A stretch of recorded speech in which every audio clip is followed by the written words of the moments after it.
Muito bom dia, boa tarde, boa noite. Não sei o horário que você vai ouvir ou assistir esse episódio. Estamos começando mais um O Santo Podcast. À minha direita, Giovanni Claudino.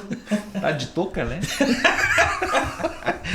Hoje eu tô de touca, né? Hoje eu tô de touca. Tá frio em Joinville? Pra dar aquela quebrada. Hoje tá frio em Joinville. Não, que deu uma esfriada aqui no estúdio. Ah, né? tá, deu uma entendi. esfriada. E a gente tá aqui pra mais um episódio. Mais um, graças a Deus, né, John? Sim. Bom, né? E hoje vai ser uma bênção, tá? Pra variar, o né? da semana passada já foi incrível, né? Já. Foi jogado lá no ponto alto e soltaram, tá? Tá. E soltaram a bomba que vai cair uma semana depois. Tá. De hoje. Exato, exatamente. Giovanni Claudino, estamos aqui do Belas Artes. Pronto. A maior e melhor escola do sul do mundo. Não há dúvidas. De artes. Tá? E é uma das pessoas ou é uma das empresas em nome do Natan e companhia que Sim. tem nos abençoado. Um abraço, aliás, para o Natalino e para mim também. E se estamos chegando até você é porque o Belas Artes abriu a porta, entre outras empresas que tem nos abençoado, né? Amém. E se você quer nos abençoar, é só nos chamar. Milo está conosco. Um abraço para os irmãos lá. Dalmarco Autopeças, Fagerflex, Dona Coisas e Tal. 20 pila, compra o presente para a mulher. Sim. Tá? E ela fica feliz. O Workplace, Salazar Imóveis e Best Cell, que agora vai ser Tanaka Cell. Tanaka Cell. Panaguamirim, Vila Nova e Costa e Silva. Se você está precisando dar um upgrade no teu aparelho de celular igual o John, né, um 19 Pro Max já. Eu acredito que nessa altura do campeonato, a Aerostopografia já está conosco. Já tá? possa estar conosco. Então tá. A Aerostopografia. Irmãos amados demais. Giovanni, abraço também para quem está ouvindo nas rádios. Nas rádios, muito você importante. que está no YouTube, no Spotify, TikTok, enfim, vai pegar os cortes depois no TikTok lá também. E até o famoso nos ajuda, né? Se você está nos assistindo de rádio ou corte alguma coisa, né? Sim. Vá no nosso canal do Instagram, se inscreva no nosso canal, ative o sininho, isso vai nos abençoar muito. Também no Spotify, você vai lá, curte a gente, acompanha a gente lá, segue nas plataformas, no Instagram, né? Sim. Jonathan Marques, Giovanni Claudino, Belas Artes, enfim, vai seguindo. E outra coisa segue importante. Que não paga nada. O episódio de hoje, nós vamos continuar o assunto da semana passada. Um complemento. E é muito importante que você, que está caindo de paraquedas nesse segundo, pausa agora. Nem agora. Continua. Pausa, Isso. volta no anterior. Isso. Assiste os dois. Aí é até legal. Se tu caiu de paraquedas, já tira aí 2 horas do teu dia e investe nesses 2 episódios. Na sequência. Que vai dar pra tu não passar para tu não passar essa aflição de uma semana do pessoal que pegou na semana passada. Tá? Que foi lá em cima e soltou. Isso, e aí o cara nem foi pro culto essa semana. O culto de doutrina ele faltou, tá? Hoje a doutrina ele tá vai só ser. Esperando. Vai ser ele fez o culto familiar nesse final de semana. Faltou. Ele não foi na igreja. E tá ele chegando não agora. foi pra igreja, tá? Esse incrédulo. E a gente vai continuar o tema muito importante. Tá. Pra você vai entender a brincadeira quando você assistiu. Mais um motivo pra você voltar no último episódio, tá? Isso. E a gente tá falando sobre a igreja. Estamos com o nosso irmão amado, irmão Marcelo Vieira aqui com a gente. Mais uma vez, alegria recebê-lo. Que até é legal, porque a gente não vai contar quem ele é agora, né? Você vai ter que voltar no episódio passado. Não vai ter nada nesse. Você vai ficar assim, tá, quem é esse? Quem? Não importa. Volta lá, que tem mais essa pra você lá no primeiro. Lembrando, inclusive, que Marcelo Vieira foi o primeiro convidado que topou. Disse assim, eu acho que eu vou ajudar esses guris. Agora tu vacilou. Porque agora ele poderia fazer o quê, irmão? E você vai lá no primeiro para saber em que momento que o irmão Marcelo foi o nosso convidado. Tá tudo lá. Desde o primeiro, então. Isso, não. Ou seja... Esse é o quinto, né? Esse é o quinto. Esse é o quinto, verdade? É verdade. Então vai lá e veja todos. Assiste todos, pronto. Isso. Vai ser bom demais. Seja bem-vindo mais uma vez, irmão. Eu que agradeço o convite. Se eu possa nos usar para a glória dele. E Giovanni, a gente vai continuar o tema a igreja. A gente já viu muitos pontos importantíssimos e é de verdade. Se você tá chegando agora, volta lá no primeiro, volta uma casinha para você conseguir pegar o fio da meada. Mas a gente já vai começar esse próximo episódio falando sobre a igreja, justamente com essa pergunta que vale $1 milhão. Pronto, euro pode ser tá, também. pode, vale mais. Vale mais. Vale mais. Tá. O que é a igreja? Aí o cara, rapidinho, tá? Aí o cara pensou assim, tá, mas peraí, o que eles falaram no primeiro episódio que é sobre a igreja porque que não responderam essa pergunta? Porque se tem alguém rebelde e ainda não voltou pro anterior, ele agora se perguntou. Agora ele foi porque você precisa voltar e ver todo o contexto do papo para entender por que chegamos aqui. Sim, porque se a primeira pergunta do segundo episódio é o que é a igreja? O que falaram antes? Pronto. Meu irmão, por que essa pergunta é tão valiosa assim? É tão importante? E é uma pergunta que nem todo mundo responde. Essa pergunta é tão importante porque ela é descrita no livro de Efésios, capítulo 3, como o mistério de Cristo. Colossenses 2 fala do mistério de Deus, Cristo. Efésios 3 fala do mistério de Cristo, a igreja. Então, se nós pudéssemos usar uma figura, se nós colocássemos os nossos olhos dentro do coração de Deus, nós íamos encontrar o seu Filho Jesus. Se nós colocássemos os nossos olhos dentro do coração de Cristo, nós íamos encontrar a igreja. E isso não é eu que estou inventando, é a Bíblia que diz, naquelas figuras de João 1,18, que diz que o Deus unigênito que estava no seio do Pai ou no coração do Pai é quem revelou o Pai. E aquele lugar onde Jesus estava com seus discípulos no cenáculo, na última ceia, a Bíblia diz que João reclinou o peito no seio do Senhor Jesus. Então, é bem significativo quando uma expressão acontece 2 vezes no Evangelho de João. É como se você tivesse que lê-las juntas. O Evangelho de João diz que Pedro negou Jesus diante de um braseiro. É uma palavra bem específica. E lá no capítulo 21 diz que Jesus estava diante de um braseiro e começa uma conversa com Pedro. É quando você pega essas duas palavras e coloca juntas, você vê que uma ele está negando a Cristo e outra ele está sendo restaurado por Cristo, né? No capítulo 1, verso 18, é o filho no seio do pai, e no capítulo 19, a igreja no seio do filho. A igreja é, na figura de Adão e Eva, carne da carne dele e ossos dos ossos dele. Eu lembro que uma vez nós nos reunimos somente em torno do nome do Senhor, sem denominação, sem placa, sem instituição.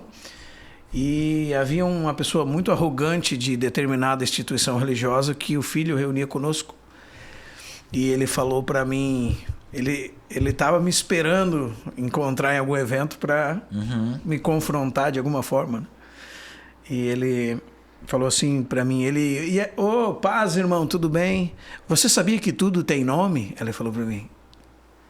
Deus pegou os animais, levou até Adão e disse, dá nome, dá nome, dá nome. E ele disse, tudo tem nome, então não tem problema em a igreja ter nome. E eu fiquei pensando, né? Fui para casa, porque às vezes a melhor resposta que você dá a alguém arrogante é o silêncio. Eu fui pensando para casa, mas existe uma coisa que não tinha nome lá. A Bíblia diz que ele colocou Adão em profundo sono, do seu lado tirou alguma coisa e fez uma mulher. E apresentou diante dele. E Adão disse, essa é carne da minha carne e ossos dos meus ossos. Será chamada varoa, o texto diz. Lá o texto diz no original, será chamada Adão. Ela era chamada pelo nome dele. Então depois ela é chamada Eva por ser mãe de todos os viventes. Mas ele não deu nome nenhum para ela. Ela tinha o nome dele. Assim como a igreja tem o nome de Cristo somente. E se congrega em torno do nome de Cristo. E Cristo é suficiente para ela. Então realmente é uma pergunta que ocupa o coração de Cristo. Né? O motivo do amor dele. A Bíblia diz que ele veio ao mundo para ter uma noiva para si. A esposa do Cordeiro, a noiva do Cordeiro é a igreja. Então não é uma coisa pequena mesmo, vale muito mais do que $1 milhão. Né? Ela é composta por todos os filhos de Deus. Eu vou citar os textos para os irmãos, né? João 1,12. Que receberam do Pai o poder de serem feitos filhos de Deus. Os que creem no seu nome. Os que foram gerados pelo Espírito de Deus, nasceram de novo, como está em João capítulo 3, verso 3 e verso 5. São um presente do Pai para o seu Filho, como está em João 6, 37. São conduzidos a Cristo pelo próprio Deus, a Bíblia diz. A igreja é aquela que foi comprada não por coisas perecíveis como ouro e prata, mas pelo sangue de Cristo, como diz 1 Pedro 1,18. Então é algo precioso para Deus. E é a expressão de Cristo na terra, como diz Efésios 1, 22 e 23. Efésios diz assim: a qual é o seu corpo, a plenitude daquele que a tudo enche em todas as coisas.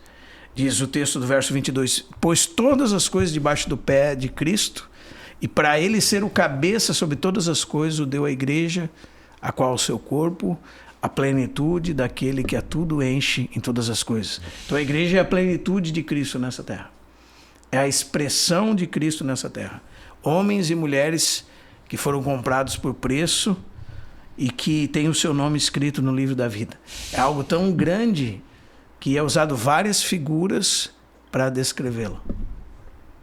É como se fosse um diamante com várias facetas. Tá. É um único diamante, mas eu posso dar um nome para cada cara daquele diamante.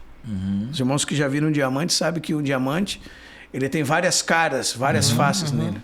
A igreja, sim, a igreja, uma face dela é chamada de o corpo de Cristo. Efésios 1, 22, 1 Coríntios 12, 11, Romanos 12, 5, 4 e 5. O corpo de Cristo, a igreja é a casa de Deus. Veja que não é um lugar que você vai domingo, é a casa de Deus, que é a igreja, que são os irmãos. Como diz 1 Timóteo 3,15, se eu tardar, fique ciente de como se deve proceder na casa de Deus, que é a igreja do Deus vivo. Ou Hebreus 3,6, que diz, Cristo como filho sobre sua casa, qual casa somos nós. Não um lugar, mas as pessoas. É a família de Deus, como diz Efésios 2,19.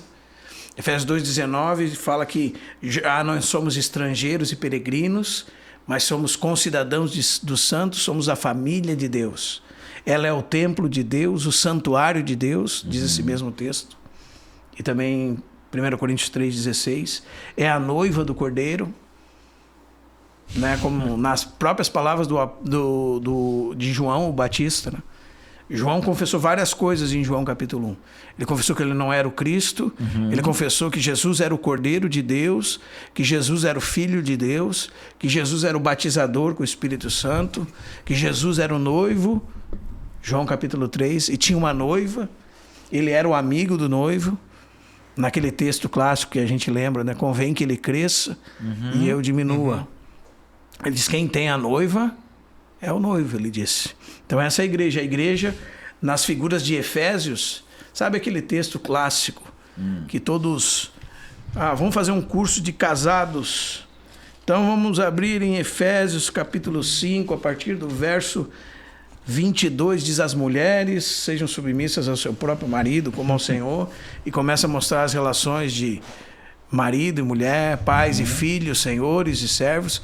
Por exemplo, na relação de marido e mulher, ele diz no verso 32, eu estou falando de marido e mulher, ele diz, mas ele diz assim, grande é este mistério, mas eu me refiro a Cristo e à igreja. Então, o matrimônio, o casamento, é só uma figura para exemplificar essa verdade do relacionamento entre Cristo e a igreja. Só existe casamento porque existe Cristo e a igreja. Não é só existe paternidade porque Deus é pai, como outros textos nos mostram. Então, assim a gente vai vendo que a terra tem sombras e figuras das coisas celestes. Né? Existe a igreja na terra e existe um tabernáculo diante de Deus no céu. A nova Jerusalém que desce do céu, da parte de Deus, diz o texto de Apocalipse que é a noiva do Cordeiro, que Deus mesmo está edificando. Então, além de uma cidade física, ela é composta por todos aqueles que nasceram de novo, né? Os irmãos percebem? A natureza da igreja, então, é uma natureza celestial. E é isso que nós encontramos no livro de Efésios. Deus nos abençoou com toda sorte de bênção espiritual nas regiões celestiais em Cristo, Efésios 1:3. Nós estamos assentados nos lugares celestiais com Cristo, Efésios 2:6. Nós manifestamos a multiforme sabedoria de Deus diante de principados e potestades nos lugares celestiais. Tá, e os irmãos que usam essa multiforme graça de Deus para dizer assim, não, tem lugares que você vai que gosta de terno, aí o cara que é do terno vai lá, o cara que é da tatuagem, o cara vai lá, o cara que gosta de um reggae, o cara vai lá, porque é a multiforme graça de Deus. Mas não tem nada a ver com o texto, né? Tá. Não tem nada a ver com o texto. Tu perguntou porque tu quis. As riquezas insondáveis de Cristo sendo manifestadas por meio dos membros do corpo de Cristo a principados e potestades nos lugares celestiais. É como se anjos, demônios, principados estivessem olhando para a igreja e descobrindo as coisas de Deus através da igreja. Não é? Que é o corpo de Cristo, um organismo vivo, e essas multiformas são as diferentes expressões de Cristo através dos seus filhos, e não através de algum tipo de instituição religiosa, né? Mas então, quando nós falamos dessa igreja, nós estamos falando de uma coisa atemporal e que cobre todos os tempos, né? E também universal, num sentido de que ela é composta de vivos e mortos, pessoas que já estão com Cristo no paraíso, que são nossos irmãos em Cristo. Mas quando nós falamos da igreja visível, então ela tem duas expressões. E Jesus deixa isso bem claro, né? Por exemplo, Mateus capítulo 16, naquele texto clássico que ele pergunta para Pedro, quem dizem os homens que eu sou? E depois ele diz, quem vós dizes que eu sou? E Pedro diz, tu és o Cristo, o Filho do Deus vivo. E Jesus diz para ele, não foi carne nem sangue que te revelou, mas meu Pai que está no céu. Eu também te digo, Jesus disse para ele, que tu és Pedro, e sobre essa rocha edificarei a minha igreja, e as portas do inferno não prevalecerão contra ela. Essa é a primeira vez que aparece no Novo Testamento essa expressão igreja. Tá. Ok? E ela diz respeito a todos os salvos de todos os lugares.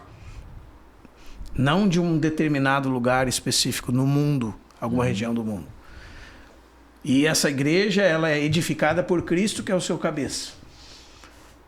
E é isso que a gente precisa notar. E Jesus usou uma palavra que todos conheciam, porque, por exemplo, se você abre em Atos 19, você tem aquele episódio que aqueles artífices de ídolos começam a gritar, grande é a Diana dos Efésios, grande é a Diana dos Efésios, e todos eles se ajuntam em uma assembleia para irem contra os apóstolos diante de um tribunal humano.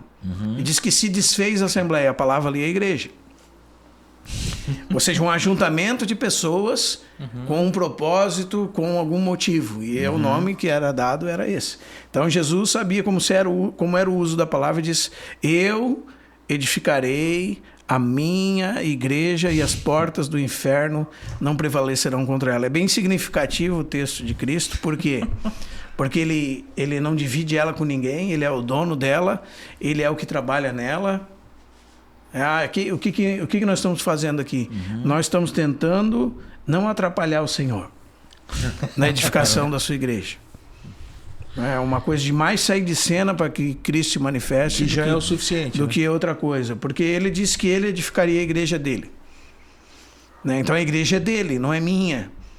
Não é do fulano de tal, não é do famoso, do pregador, não é daquele cara eloquente. É de Cristo. E aqueles que chamam que Pedro é o pai da igreja usando isso? É porque eles entendem errado o jogo de palavras que Jesus faz. Né? Tu és Pedro, é Petros, uma lasca de rocha, uma pequena pedra.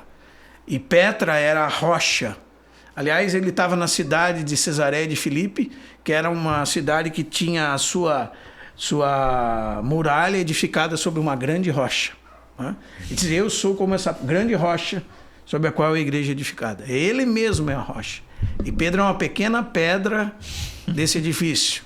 É bem importante, ele que abre a porta para os gentios, ele que abre a porta da salvação para os judeus, não é? Mas ele não é o papa da igreja, ele não é o dono da igreja. Jesus está dizendo, eu edificarei, que tem outro pronome pessoal aqui, né, incluso, a minha igreja. Eu lembro que um pessoal que se organiza organiza a igreja como se fosse uma pirâmide lá da Colômbia. Num livro do rapaz é dito que, no livro do pastor de lá é dito que Jesus apareceu para ele e disse, você vai ganhar as pessoas, mas vai levar para a sua igreja. Então, segundo a Bíblia, eu não posso dizer que a visão dele foi uma visão de Deus e nem que Cristo apareceu para ele. Porque Cristo não apareceria para ele mandando alguém ser levado para a igreja dele. Se Jesus mesmo disse que ele é o dono da igreja, que ele é o edificador da igreja. Então, o Jesus das Escrituras não apareceria alguém dizendo para levar para a tua igreja ou para a igreja do fulano alguém. O amaldiçoado. Né? E lá no capítulo 16 de Mateus, você tem essa expressão universal da igreja. Tá. Aliás, lá no mesmo texto você tem 4 coisas que é bom os irmãos se preocuparem em estudar. Porque lá você tem Cristo, a igreja, a cruz e o reino, na sequência. Cristo, a igreja, a cruz e o reino. Verdades fundamentais da fé cristã. Cristo, pilar da igreja, a igreja, o corpo de Cristo, que ele mesmo edifica. Né? A necessidade da cruz para que exista galardão, coroa. Então, todas essas coisas estão lá em sequência para quem quiser dar uma olhadinha lá. Mas também a igreja tem a sua expressão local. Lembra que semana passada... Sim, foi pontual. Estou servindo a minha igreja local. O que vem a ser isso? Segundo as Escrituras, irmãos, e nós precisamos ficar com elas. Não com o que a gente imagina ser. Né? Eu lembro que na outra semana nós falamos sobre isso, né? De instigar os irmãos a uma reflexão sobre isso. Sim. Segundo as Escrituras, uma igreja local é uma igreja numa cidade. Esse é o menor tamanho que uma igreja pode ter. Por conta da sua incapacidade de reunir todos os salvos de todos os lugares da terra, a Bíblia restringe a reunião dos salvos em aqueles que creem em Cristo numa mesma cidade. E isso está lá em Mateus capítulo 18. Aquele texto, se o teu irmão pecar contra ti, vai arguí-lo entre ti ele só, se ele te ouvir, ganhaste teu irmão, se ele não te ouvir, leva contigo 2 ou 3 testemunhas, para que pela boca de 2 ou 3 testemunhas toda palavra se estabeleça. Se não ouvir eles, dize-o à igreja. Aí você vê uma expressão de um lugar onde as pessoas precisam estar juntas e manifestar Cristo. Porque onde 2 ou 3 estiverem reunidos em meu nome, bem significativo, ali eu estou no meio deles.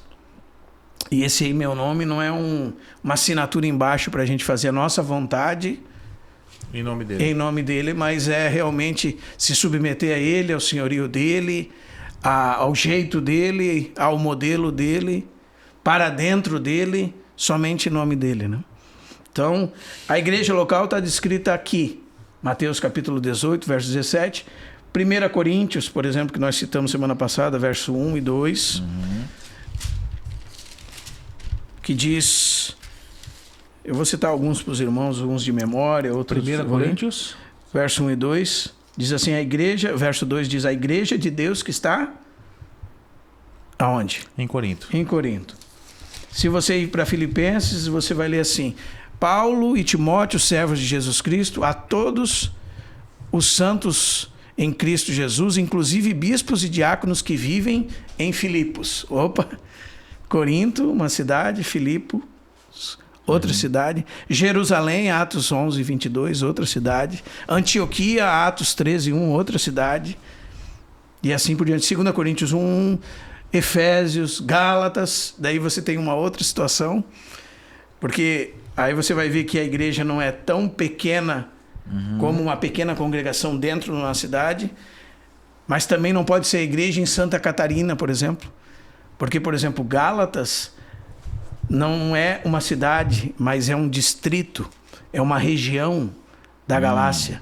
E daí ele diz, as igrejas de Deus que estão na galáxia. Porque são várias cidades dentro de um distrito. Né? É como se dissesse as igrejas de Deus em Santa Catarina. Entendi. Cada uma descrita como uma cidade. Então, se nós quisermos ser bíblicos, nós somos membros, nós de Joinville aqui, da igreja De Joinville. Nenhuma outra. Se nós quisermos seguir naquilo que a Bíblia diz. Então, nós devemos afirmar isso. E existe 2 erros sobre a igreja. Dá para chamar os grupos de pastor aí? Existe 2...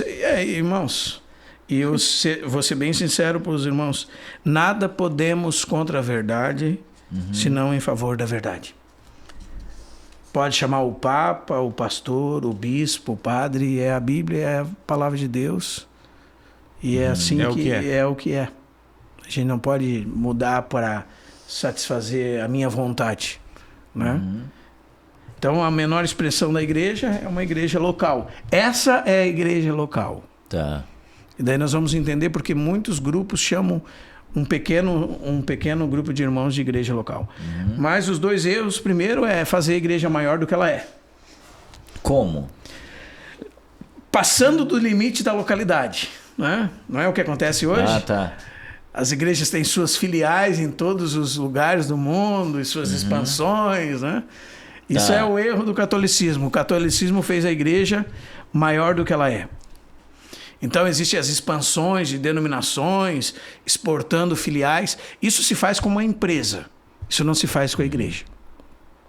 A igreja tem um caráter local. Aliás, o caráter local da igreja priva a igreja até mesmo de se espalhar heresias. Por que havia uma heresia em determinada cidade, mas ela não conseguia avançar até outra cidade? Porque o governo da igreja era local, porque os presbíteros eram aqueles que cuidavam da cidade, do lugar.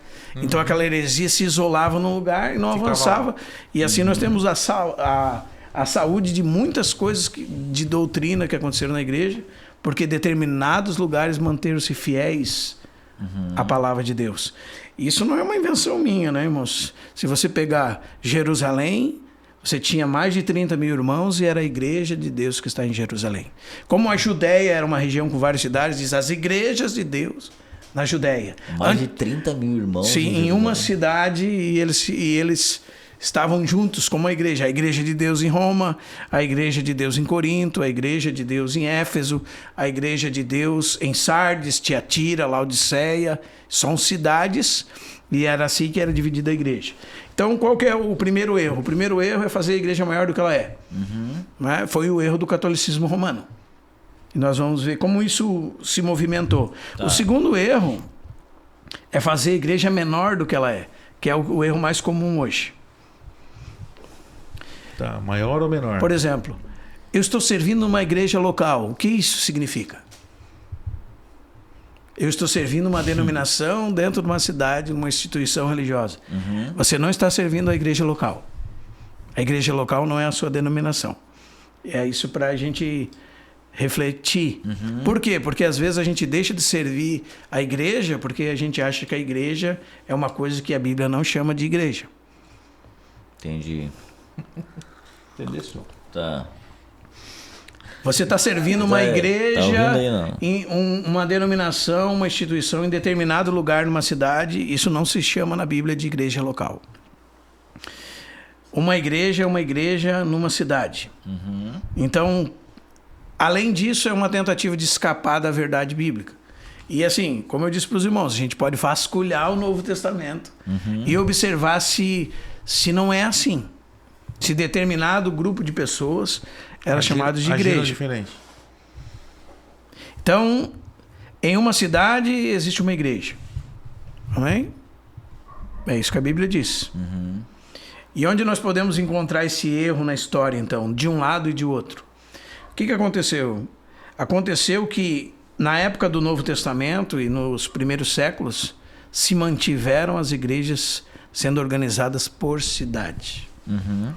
A partir do momento que o Império Romano foi tomando cada vez mais corpo, então, por exemplo, um bispo que era mais... Primeiro se dividiu entre presbíteros e bispos, os termos que são sinônimos na Bíblia.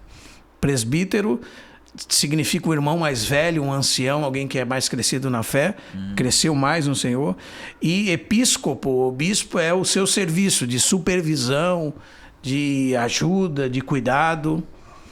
E começou a se fazer aquilo que na história se chamou primus inter pares, que é o primeiro entre iguais.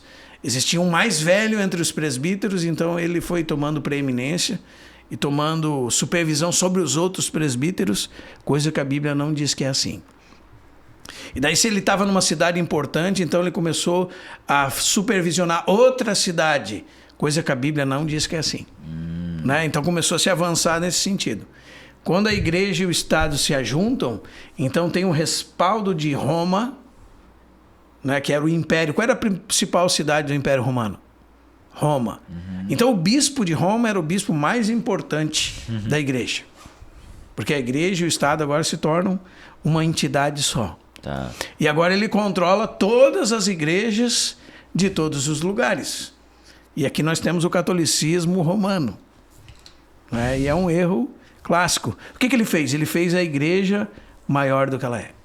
Então a igreja local virou às vezes uma igreja distrital, depois uma igreja nacional e depois uma igreja universal, que é isso que significa católica. Mudando o sentido do que significa universal para uma igreja debaixo do domínio de um homem chamado o Papa. Né? Então mais tarde houve um movimento no outro sentido. Qual? Quando a reforma vem, então Lutero resgata um monte de verdade sobre a justificação pela fé, todos os sola escritura, sola graça, né? Solo Christus, soli Deo glória, só a fé, todos esses solas são verdades de Deus que foram resgatadas por aquele monge agostiniano, né? A partir do momento que ele pregou as 95 teses dele no castelo de Wittenberg. Só que o que aconteceu? No que concerne à igreja, no que concerne ao sacerdócio de todos os crentes, por exemplo, os crentes poderiam ir agora a Deus diretamente por meio de Jesus Cristo, certo? Mas não para por aí. A verdade da igreja é que os crentes se congregam em torno de Jesus Cristo para adorar a Deus.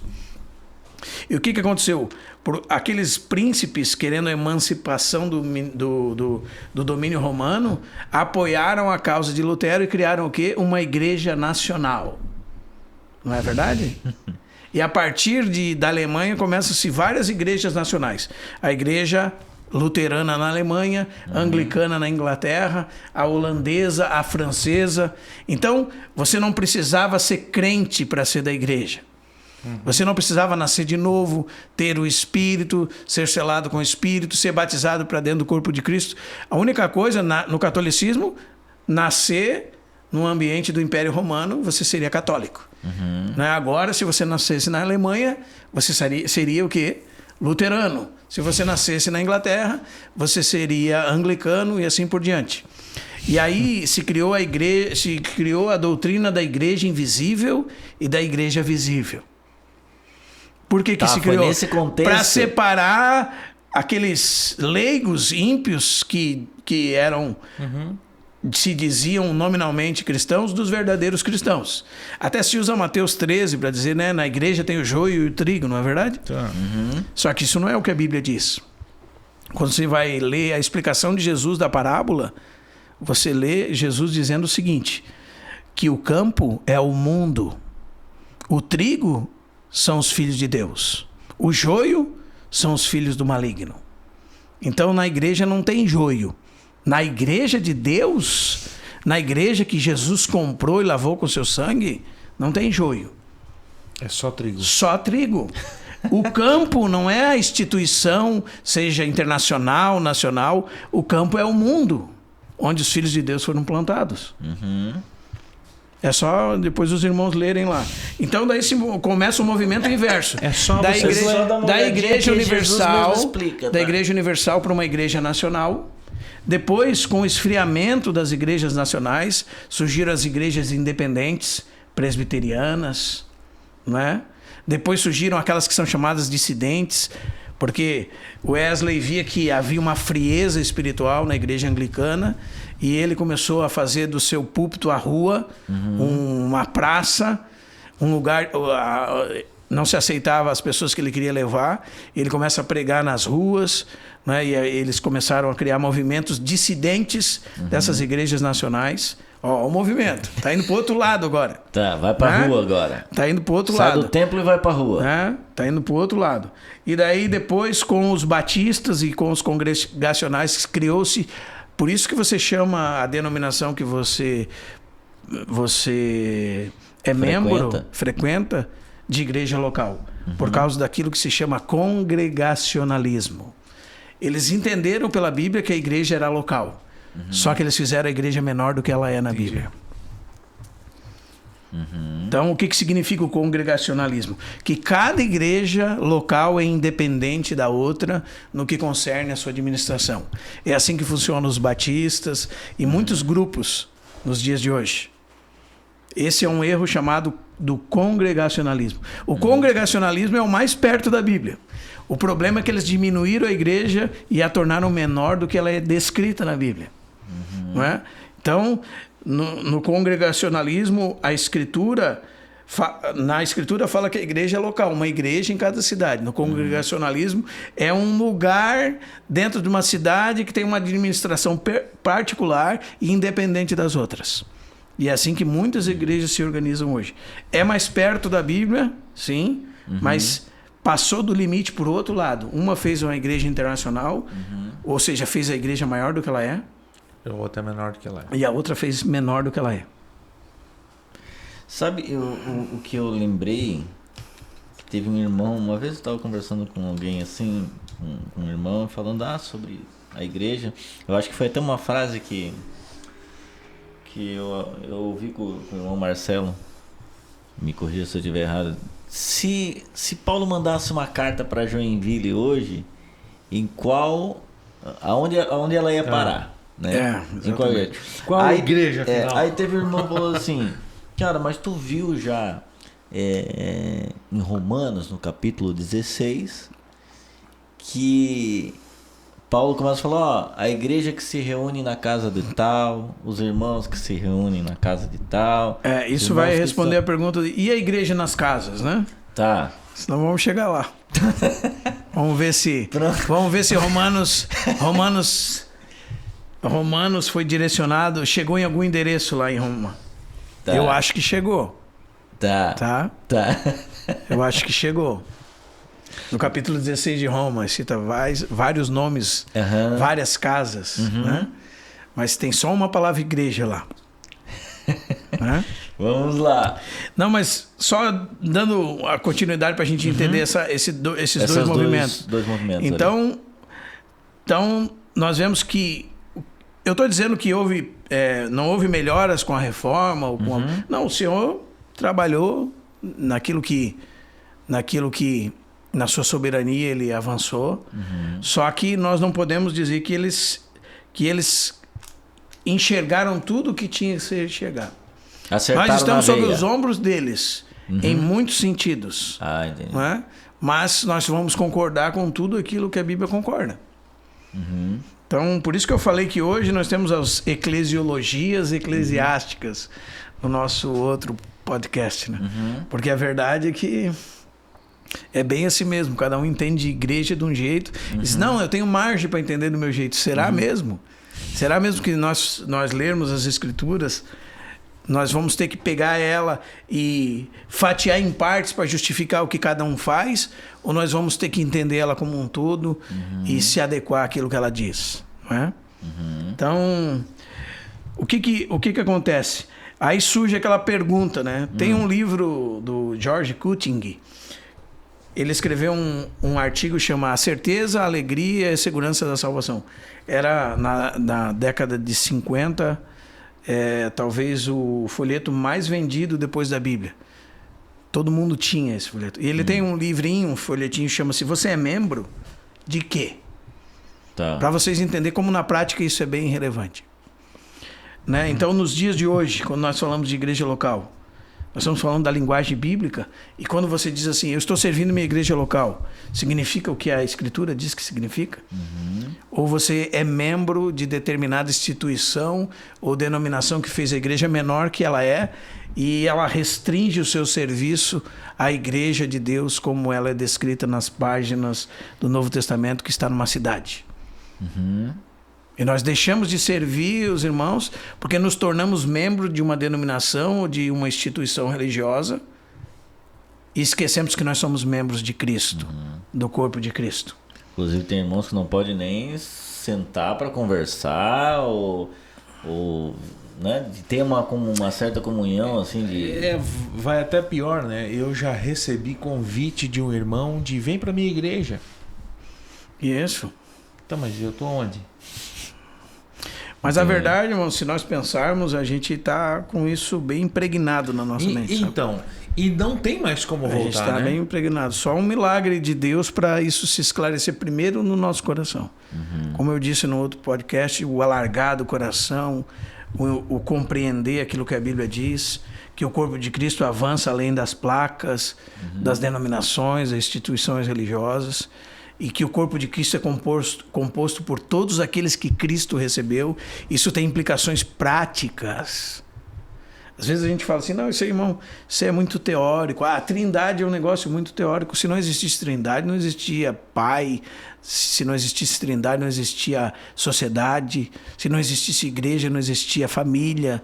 Não existia relacionamento. Então, é tudo muito prático.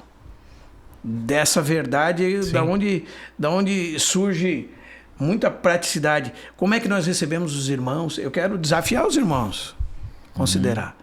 Se você é um irmão pentecostal, um irmão que não fala em língua para você é de segunda categoria? É ou não é, irmão? Seja sincero, né? É ou não é? Ele é um irmão ou ele é um primo? E o irmão dos irmãos que usam véu na cabeça das mulheres, o irmão que não usa véu não é um irmão? O irmão que batiza por aspersão não é um irmão, irmãos batistas? O irmão que não crê nas doutrinas da graça não é um irmão, irmãos presbiterianos? Será que eu lido com ele como se ele fosse um irmão? E como é que eu posso receber todos aqueles que Cristo recebeu? Porque a expressão da igreja num lugar como o corpo de Cristo é uma expressão de receber, de acolher todos aqueles que Cristo recebeu. Como Paulo fala em Romanos 15, verso 7. Acolhei-vos uns aos outros como Cristo vos recebeu, vos acolheu para a glória de Deus. E os irmãos que não seguindo a lei, mas que têm um dia separado da semana, ou outro, ou comem só legumes, nós fazemos piada deles. Não é? Nós não acreditamos, nós pensamos que são primos os irmãos que não creem em profecia, que não creem na cura, ou que creem na cura, ou que falam em línguas, nós fazemos brincadeira com eles. E essas são manifestações práticas da nossa divisão. Manifestações práticas da nossa contenda, da nossa falta de compreensão do que é o corpo de Cristo. Não é? Sério isso, né? E às vezes, uma vez por ano, nós dizemos que estamos nos ajuntando para marchar na cidade como o corpo de Cristo, não é? Mas a marcha é e maravilhosa, vamos cantando. Não, para sempre seremos um e cada um tá com a camisa do seu time, não é verdade? Olha, eu vou te dizer. Cada um não tá com a camisa do seu time, irmão? Não se organiza como um time? Isso. Tinha que ver o... Eu vou ficar quieto. O que significa, então? Agora, então, o que significa ser reunido somente em nome de Cristo? De irmão? Cristo. Onde está dois... Ô, irmão, peraí, os irmãos estão reunidos lá em nome de Cristo. Onde está 2 ou 3 reunidos em seu nome, ali eu estou no meio deles, não é assim? O que significa isso, irmão? Será que significa o que a Bíblia diz que significa? Que eles estão só em torno de Cristo? Que Cristo é suficiente para eles? Que eles não têm nada além de Cristo? Que Cristo é o centro deles? Será que é nesse sentido que nós nos congregamos nos lugares onde nós nos congregamos? Isso é muito importante que a gente entenda, irmão. Ou será que nós estamos na condição dos coríntios? Existia um homem na Índia, isso eu gostaria de talvez muitos de nós não conhecemos, chamado Bakht Singh. Bakht Singh. Ele foi um homem tão importante na Índia, na pregação do Evangelho, que no seu funeral tinham 600 mil irmãos. Caramba. Homenageando ele. E a grande maioria foi fruto do seu ministério. Então ele era um verdadeiro servo de Deus. E só para a gente entender o conhecimento, por exemplo, dos irmãos que gostam de teologia, sabe que o Dr. Lloyd Jones, por exemplo, é considerado o príncipe dos expositores da Bíblia. Né? E numa conversa com o Dr. Bakht Singh, ele ficou impressionado da onde ele conhecia tanto a palavra de Deus. E ele perguntou para o irmão, como o irmão recebeu tal visão sobre a palavra de Deus? E ele disse que recebeu essa visão considerando diante de Deus a sua palavra sobre os seus joelhos. Então esse era um homem que realmente, e esse homem, ele tinha por princípio estabelecer assembleias locais, reunidas somente em torno de Cristo, uma vez com a sua franqueza habitual, ele diz que os ocidentais tinham vários problemas. Ele diz assim, ele disse sobre os ocidentais, citando ele integralmente, abre aspas, vocês sentem compaixão por nós na Índia, devido à nossa pobreza material. Nós, ele diz, que conhecemos o Senhor na Índia, sentimos aflição por vocês na América por causa da sua pobreza espiritual. E oramos para que Deus lhes dê ouro refinado pelo fogo, que ele prometeu àqueles que conhecem o poder da sua ressurreição. E ele segue dizendo, em nossas igrejas, nós passamos 4, 5, 6 horas em oração e louvor. E frequentemente nossa gente serve ao Senhor em oração toda noite. Mas na América, e pode-se incluir o Brasil, depois de vocês estarem 1 hora congregados, vocês começam a olhar nos seus relógios. Oramos para que Deus possa abrir os seus olhos para o verdadeiro significado da adoração. Para atrair pessoas para as reuniões, vocês dependem de pôsteres, de publicidade, de propaganda e de recursos humanos. Veja, irmão, o que ele diz. Nós, na Índia, não temos nada mais do que o próprio Senhor e provamos que Ele é suficiente. Antes de uma reunião cristã na Índia, nós nunca anunciamos quem irá pregar. E os irmãos, pode ser que está surgindo, né? Outdoors, né? Propaganda, foto de pregador. Na terça não precisa ir, não mas é na verdade? sexta... Quando as pessoas vêm, veja, são assembleias locais reunidas em torno do nome do Senhor, somente em torno do nome do Senhor. Quando as pessoas vêm, devem buscar o Senhor e não um ser humano, ou para ouvir alguém especial e favorito deles que os fale. Nós tivemos em nossas reuniões 12 mil pessoas reunidas só para adorar o Senhor e ter comunhão juntos. Estamos orando para que as pessoas na América também possam vir com fome de Deus e não meramente fome para ver alguma forma de entretenimento ou coros ou a voz de algum homem, mas a voz de Deus. Os irmãos percebem, irmãos, como isso é uma coisa que falta, porque falta a visão do que é o corpo de Cristo? Caramba. Que vergonha, né? Irmão. Na Índia, é Índia, né? É. Aí hoje tem, sabe o que, irmão? E os desigrejados? Tem. Não Tu é? achou que ia escapar dela? Não é? Ele que tá lá. Não, e pior é que tem já foi gente chamado, que tá? por conta de parte desse Já foi entendimento vira desigrejado. Não, e Porque fica... aí acusa todas as igrejas, né? Aí a pergunta bem gigante. Se coloca E a pergunta eu acho que colocaria é: existe desigrejado? Não? Então, esses dias eu vi um pastor famoso falando sobre isso. Eu entendo que seja por causa do nome não tem, dado. pastor famoso. Do nome dado. Que as pessoas compreendem, Né? o que é. Eu entendo que seja uma associação assim, mas a linguagem não é bíblica e não existe desigrejado. A única maneira da pessoa ser desigrejada é se ela não ser o irmão. Tá. Certo? Sim, se não for um cristão. Porque se ele é um irmão, ele foi batizado para dentro do corpo de Cristo. Ele é a igreja. E se tornou uma parte da igreja de Deus. Pode. Então, o que acontece com as denominações? Por que é importante entender a igreja na sua localidade, a igreja em Joinville, com todos os santos que se reúnem em torno do nome do Senhor? Por que é importante entender isso? Porque nas denominações, e isso eu ouvi de um irmão da Colômbia, já partiu com o Senhor, e ele dizia assim, nas denominações, nem todos os que são, estão. Nem todos os que estão, são. Guarde essa frase no seu coração. Nas denominações, nem todos os que são, estão. Nem todos os que são corpo de Cristo, estão lá. Tem muitas pessoas que nem salvos são e não são corpo de Cristo. Nas denominações, nem todos os que são, estão. Não é verdade? E nem todos os que estão lá são. Na igreja não é assim. Na igreja, todos os que são, estão. E todos os que estão são corpo de Cristo. Fazem parte do corpo de Cristo. Então, na denominação, existem muitas pessoas que nem cristãs são. Elas não fazem parte do corpo de Cristo. Não nasceram de novo, não importa quanto tempo estão reunindo. Não faz muita diferença. Tem gente que vai passar domingo após domingo numa denominação e vai para o inferno quando Jesus voltar, porque não nasceu de novo. E quem não nascer de novo não faz parte do corpo de Cristo. Não é? Então, desigrejados, segundo a linguagem bíblica, não existe. A única forma de ele ser desigrejado é se ele é um ímpio, se ele não é um crente. Não é?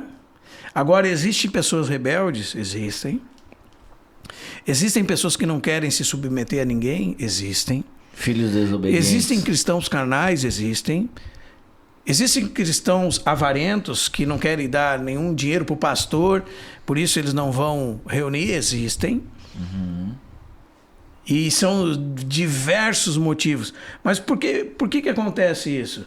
Existem também pessoas feridas, pessoas desanimadas, pessoas que foram surradas como eu fui surrado pelas denominações, pessoas que foram destruídas pela hipocrisia, pela religiosidade, pelo mau testemunho, e essas pessoas precisam ser cuidadas.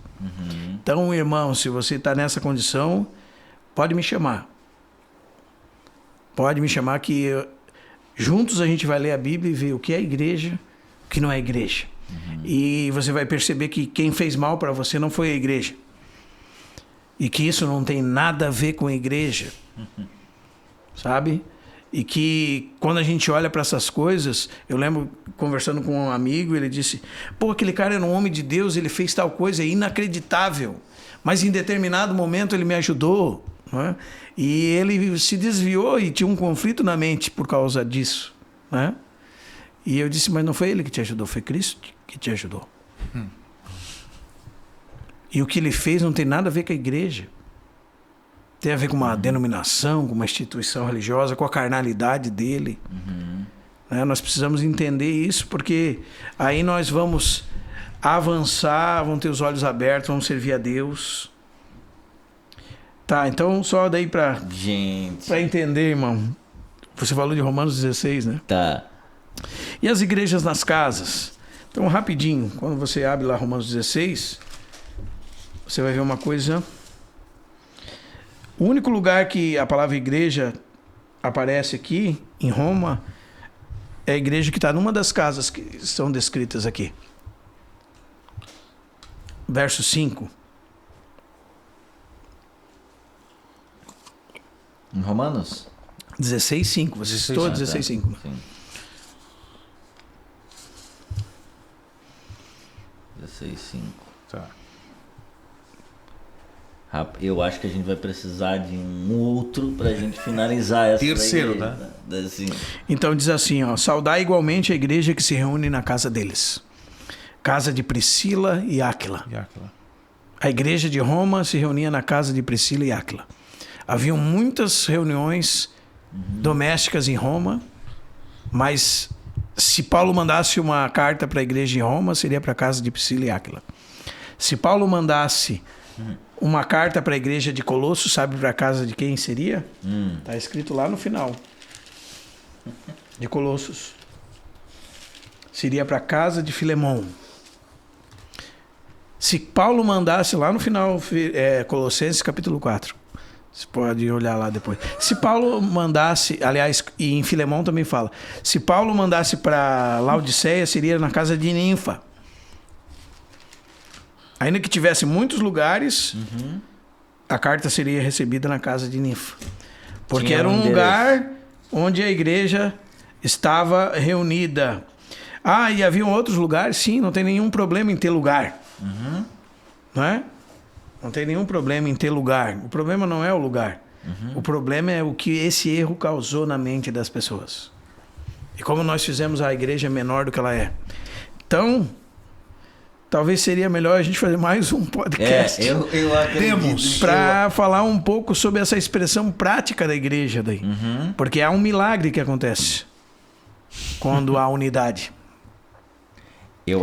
Sabe, irmão, esse é um ponto importante. Eu vou falar uma coisa para vocês. Esses dias eu estava ouvindo uma entrevista com o Leonardo Ravenhill, que foi um grande evangelista no século passado. E ele contou a história de um general do Exército da Salvação que participou do avivamento através da pregação de Evan Roberts. Né? E Deus se moveu graciosamente naquele lugar, no país de Gales. E ele tinha combinado de ficar quinta-feira. Ele ia até o país e ia voltar na sexta, mas ele não conseguiu voltar. Aí como ele tinha outro dia, no sábado e domingo de folga, ele ficou por lá. Tá. Porque ele precisava ficar lá. Aí segunda-feira também ele tinha dia para tirar na empresa e ficou por lá. Terça, quarta, quinta. Quando chegou sexta-feira, ele chegou na empresa, ele foi obrigado a voltar. E daí o chefe dele disse assim para ele: onde você estava? E ele assim, triste, num sentido de ter voltado, né? Ele disse assim pro chefe: eu estava no céu. Porque ele estava congregando com irmãos e estava experimentando a presença gloriosa de Deus na sua unidade. E experimentando um verdadeiro avivamento. Ele estava no céu. E isso é uma boa figura para falar o que é a igreja. A igreja é o céu na terra, nesse sentido. Então entender a unidade é entender o Salmo 133... né? É entender por que Satanás luta tanto contra isso, quando Jesus disse que eles sejam um, para que o mundo creia que tu me enviaste. Então a unidade é uma coisa fenomenal. A manifestação de Cristo livremente por meio do corpo de Cristo é algo que é indescritível. É o Salmo 133, tira do coração de Deus uma expressão de satisfação. Quão bom e quão suave é que os irmãos vivam em união. É como óleo precioso, diz o texto, que desce sobre a barba do nosso Arão celestial, que é o Senhor Jesus, e desce até a orla das suas vestes, que é o corpo de Cristo, a igreja. É como o orvalho de Hermon, que dá vida ao monte Sião, né? Ali, diz o texto, o Senhor ordena a sua bênção e sua vida para sempre. E o Salmo 43... O Salmo 43 diz assim... A gente canta essa canção. Não é o 43, deixa eu ver. 48. Grande é o Senhor e muito digno de louvor. Veja. Na cidade do nosso Deus, seu santo monte, a alegria de toda a terra, o monte Sião. Essa é uma figura da igreja. É só você ler Hebreus 12. Diz assim, a cidade do grande rei. Olha só, nos palácios dela, Deus se faz conhecer. Irmãos, percebem, irmãos? Como um alto refúgio. Então a igreja é uma fonte de vida por meio de Cristo. Por isso que 1 Timóteo 3,16 diz, grande é o mistério da piedade.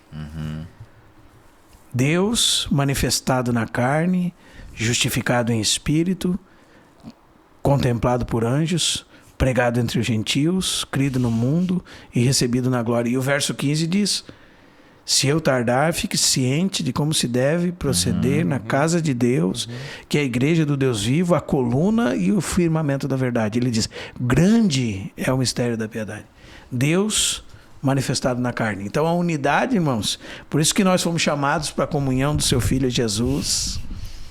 E a unidade é uma coisa muito maior que nós.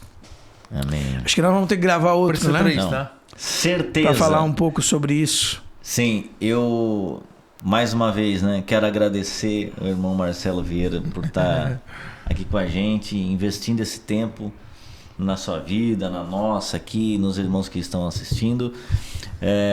Vai ter o terceiro então, tá? A gente Podemos vai fazer gravar. o terceiro. Ele já se convidou. Não, Precisa. vai precisar, Sim, né? Não, pra não tem, concluir, não Eu tem gostaria nem- de só dizer uma coisa, irmão, para os irmãos que têm sentido necessidade e querem saber mais sobre isso, não tem restrição nenhuma para me procurar.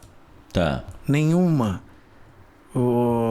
Pode me achar nas redes sociais, nos nossos canais, no YouTube, Quais são os canais, até já para que eles possam... o canal Comunhão Procurar. na Palavra, tem um site chamado www.comunhãonapalavra.com. Existe também no Instagram, no YouTube, nossos canais. E não tem restrição nenhuma. Deixa eu ver com a minha secretária. Não tem problema nenhum. Isso são coisas de homens ocupados com outras coisas. Nós estamos preocupados em edificar os irmãos. É para isso que nós estamos trabalhando. Por isso que nós entendemos que esse é o alvo da nossa vida. Né? A coisa mais importante do universo é o Senhor Jesus Cristo. E nós estamos disponíveis para Ele, para ajudar os irmãos. Essa Amém. semana um irmão me procurou lá na Barra do Sul, lá numa dificuldade. Eu digo, não, irmão, vamos embora. Não é? Não precisa de oferta. Não, vamos tomar um café, irmão. Se está preocupado, eu pago. É isso. Amém? Nós... Coisa mais uma boa. vez- coisa boa. Mais uma vez, quero também agradecer você que esteve com a gente até aqui. Agradecer ao Estúdio do Belas mais uma vez. Mais né? uma vez.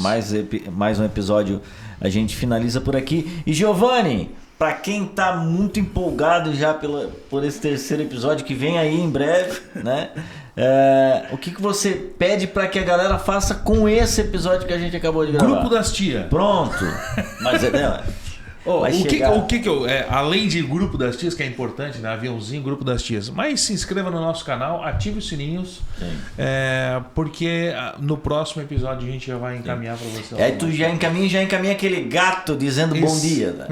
Já que é o combo da tia, né? Isso não. A tia não porque vai mandar a só tia o vídeo, faz assim. isso. Eu até não vou abrir aqui Não, agora deixa. por conta do horário. Mas a minha sogra faz isso. Sim. É o gatinho do bom dia todo A santo tua dia. sogra não deve te assistir, né?